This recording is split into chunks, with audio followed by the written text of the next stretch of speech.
नमस्कार, आप देख रहे हैं समय 24 टीवी न्यूज। नवी मुंबई में वाहन बीमा रिन्यूअल के नाम पर लोगों को ठगने वाले एक बड़े फर्जी कॉल सेंटर का पुलिस ने भंडाफोड़ किया है। अपराध शाखा और साइबर सेल की संयुक्त कार्रवाई में महापे स्थित एक फर्जी कॉल सेंटर पर छापेमारी कर 3 मुख्य आरोपियों को गिरफ्तार किया गया है। आरोपियों की पहचान प्रसाद तोड़नकर, फैयाज नासिर और वैभव इंगले के रूप में हुई है। जांच में सामने आया कि यह गिरोह वाहन मालिकों को बीमा रिन्यू कराने का झांसा देकर पैसे वसूलता था, लेकिन पॉलिसी जारी नहीं करता था। एनसीसीआरपी पोर्टल पर मिली 145 शिकायतों और तकनीकी जांच के आधार पर पुलिस ने इस पूरे रैकेट का पर्दाफाश किया। छापेमारी के दौरान मौके से 8 सक्रिय SIM card, 26 mobile phone, 27 hard disk और 5 लैपटॉप जब्त किए गए। शुरुआती जांच में करीब 14 लाख रुपये से अधिक की ठगी का रिकॉर्ड सामने आया है। फिलहाल पुलिस ने मामला दर्ज कर जांच तेज कर दी है। अधिकारियों का मानना है कि इस गिरोह से जुड़े अन्य आरोपियों की भी जल्द गिरफ्तारी हो सकती है।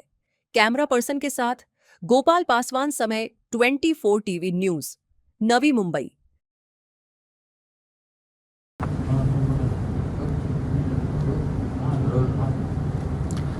कल शाम 6 बजे हमारी साइबर पुलिस की जो टीम है उनको जो प्रगति करके नया एक मुहिम चालू हो गई है महाराष्ट्र साइबर और गवर्नमेंट ऑफ इंडिया की, उसमें महाराष्ट्र साइबर ने कुछ नंबर्स हॉटस्पॉट करके साइबर पुलिस स्टेशन को दिए थे।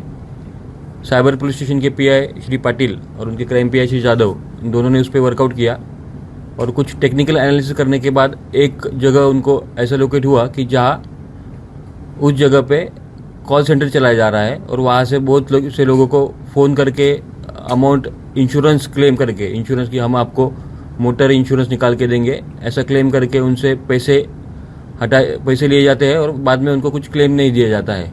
ऐसे कुछ उनको इन्फॉर्मेशन मिलने के बाद, टेक्निकल एनालिसिस होने के बाद उस जगह पर कल छापा डाला, जिस छापे में लगभग 26 मोबाइल फ़ोन, 27 कंप्यूटर जिसमें हार्ड डिस्क थी, 5 लैपटॉप, ये पूरे बरामद किए हैं और 3 आरोपी जिसमें प्रसाद तोड़नकर, फैयाज नासिर और वैभव इंगड़े, इनको हिरासत में ले लिया है। और कुछ 32 आरोपी थे जिनको कल रात होने की वजह से उनको नोटिस दिया है। जब उसका मोडस ऑपरेंडी का वहाँ जाके हमने जो तहकीकात किया तो उसमें ऐसा निष्पन्न हुआ कि ये लोगों के पास डाटा है जिनका इंश्योरेंस ख़त्म हो रहा है। ऐसे डाटा होने के बाद उस व्यक्ति को वो कॉल करते हैं और अपना इंश्योरेंस ख़त्म हो रहा है, हमारे पास अगर आप इंश्योरेंस लेंगे तो वो डिस्काउंट रेट पे मिलेगा, कम पैसे में मिलेगा।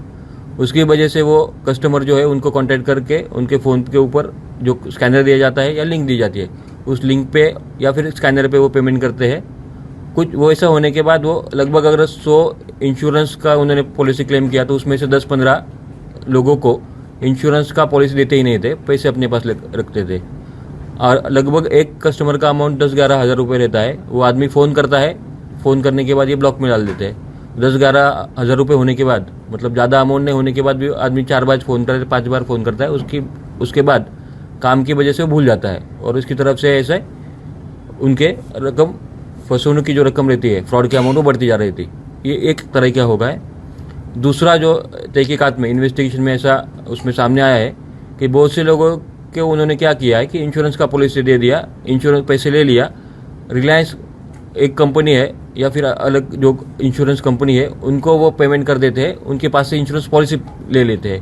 इंश्योरेंस पॉलिसी वो कस्टमर को दे देते हैं। जैसे ही इंश्योरेंस पॉलिसी कस्टमर को मिल जाती है वैसे वो कंपनी को, इंश्योरेंस कंपनी को फ़ोन करके क्लेम करके वो पॉलिसी कैंसिल कर देते हैं, जिसकी वजह से वो रकम जो आती है पूरा उस कंपनी, जो फ्रॉड कंपनी है, उसके अकाउंट पे आ जाती है। इस तरीके से, दोनों तरीके से उनका मोडस ऑपरेंडी था। जो काम कर रहे थे कॉल सेंटर, उसके लिए उन्होंने 2 फर्म बनाए थे, जो कंपनी बनाए थे। उसमें से एक कंपनी थी लाइफ डील करके और दूसरी थी AI ocean enterprises. AI ocean enterprises ये LLP है और लाइफ डील है वो प्रोप्राइटरशिप है। इन दोनों कंपनी के नाम पे उस तरीके से कॉल सेंटर चलाते थे और फ्रॉड करते थे।